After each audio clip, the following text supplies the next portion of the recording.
Let's talk about the impact of being a practice owner in a busy clinic. Now, a lot of people that I speak to are working a lot of hours, often working harder than their team members, working into the evenings, having very little time to themselves. And there's a real risk of burnout. In fact, we see it frequently within health professionals, across all the sectors. Yeah. So how do we resolve that? How do we overcome that? There's lots of different ways. I mean, burnout, firstly, it's a phrase that's thrown around a lot. So people, what we find in it is, I don't know if you think the same thing, but the more you hear a phrase, the less impact it has. Yeah. And you think, that's just a flag being raised or whatever. It's not real. But it's almost become a bit trivialised, really. Because I think so. It's so common. Everyone is in these stressful situations, economic crisis. And it's a bit of a throwaway. I'm so burnt out at the moment. And actually, burnout is a really serious thing, isn't it? Interestingly, I read that it's the only mental health challenge that can't be treated with drugs. So you can't take tablets to treat it. It has to be a lifestyle change to overcome it. Now, the symptoms of it, if you misread the symptoms, anxiety, potentially depression, those, if you're misdiagnosed, can be treated with drugs, with chemicals. Take a drug to help with the depression, help with the anxiety, but it doesn't get rid of the baseline, because we're burnt out because we're too busy. We're trying to do too many things. We've got wearing too many hats. Yeah, for sure. We've got 8 plates and 6 sticks to spin them on, or whatever it is. I'm sure that worked. But yeah, so lifestyle change is the thing. I do with some of my clients. I use a questionnaire that'll score how burnt out they are. That's a real eye opener for some people. They feel like they've had the carpet pulled out from under them. Sometimes you've got to manage that really quite gently.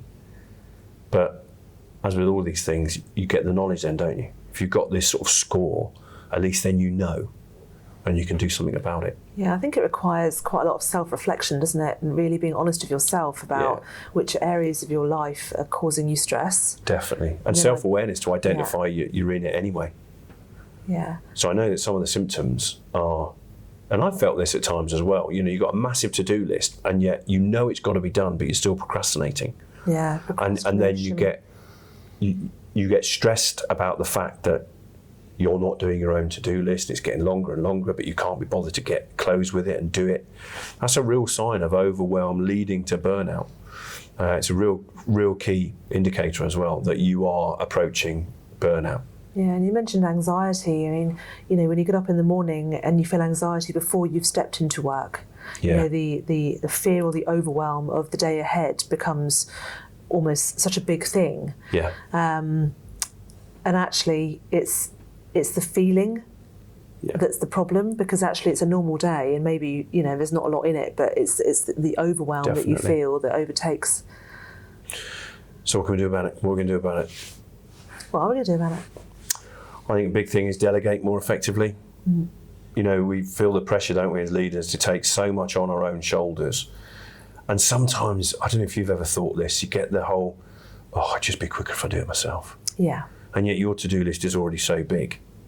And I think also, we have this, how many people have you heard, you've probably said it yourself, I know I have, my door's always open. Which means people can come and knock on your door whenever they want, and they do. Which is, in one hand, feels like a good thing, but if you're focused on your to-do list and you've got like focus time or productivity time or whatever that is called, your own little castle in your calendar to be able to do your own stuff, and 3 members of staff come up and say, can I just have 5 minutes? And inevitably you say yes, because you're a nice person, and that 5 minutes turns into 15 minutes. That's 45 minutes of that hour you put aside to do your work. 45 minutes tagged on to the end of your day. If that happens all through the day, within a week, you're 2 or 3 days behind where you want to be. So I think delegation is a real key thing. There's delegation, but there's also creating boundaries. Yeah. I mean, I know as a practice owner, on many occasions, if that patient needs to be seen at the end of the day or tagged into my lunch break, or, it's an emergency, can you come in early? You're more inclined to say yes, because we're caring professionals and we always put our team and our patients quite often before ourselves. at the detriment of our own health, to our own health. So I think creating those boundaries and communicating them clearly to our team and our ops people as well, that no, I can't do that. Don't ask me because I will not do that. To protect our own mental health and to protect our energy. Yeah. Well, if we don't do that, and in the nicest possible sense, I mean, this sounds like it could be a really harsh term, but we truly become a liability, don't we? Yeah. That you're not reliable, and if you're the one setting the strategy for the business and your head is full, that strategy is not going to be as good, and therefore you're going to lose your way, lose momentum. And you'll struggle to make the right decisions as well. Yeah, for sure. We've talked about this on many occasions, but when you're in the weeds, dealing with the day-to-day, and you're consumed by the issues of the day, you don't look over the horizon, you don't see the problems that are coming your way. Yeah. So it's important that we create that headspace. It's imperative to be able to do that. It's the slowing down to speed up analogy, isn't it? Yeah, it is. Because again, if your head's down, first thing you know about a problem is it's slapping you in the face. Yeah. Whereas you see it on the horizon, you can mitigate against it. Sure. But you also see opportunities, don't you? If you've got your head up, you can see the opportunities and exploit those rather than just reacting to everything. You also mentioned lifestyle change. And I mean, when I think about lifestyle, I think about eating, sleep, exercise. And we all know that exercise reduces stress and anxiety, reduces blood pressure, helps with general health, blood sugars, all of those wonderful things. How often do we make time for that? Sometimes that gets sort of shifted along the wayside when clinical issues come up and they take priority. But actually, by not engaging in those, we're slowing ourselves down again. For sure. And the impact on sleep, I just want to mention this because it was fascinating. I went to the London Leadership Summit last year, and there was a lady there called Dr. Meeta Singh, who's a internationally renowned sleep expert. And I'll put it in the comments of this, but she put up a table that equated the number of hours of sleep to the number of units of alcohol, the effect it has on your cognitive impairment. So if we're feeling burnt out and we're anxious and we're stressed and we're not sleeping because we're either working late at night or our head's full and we're not sleeping, we're waking up at 3 a.m, members of the 3 a.m. club worried about stuff, then our sleep is impaired, which means cognitively we're impaired. So I can't remember the exact numbers. I'll put them in the chat. I'll put them in the comments.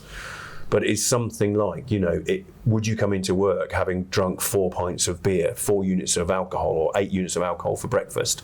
No, you wouldn't. But you will go into work having only slept for 3 hours. And cognitively, you're behaving in the same way. Fascinating ways of reframing things to really understand the impact.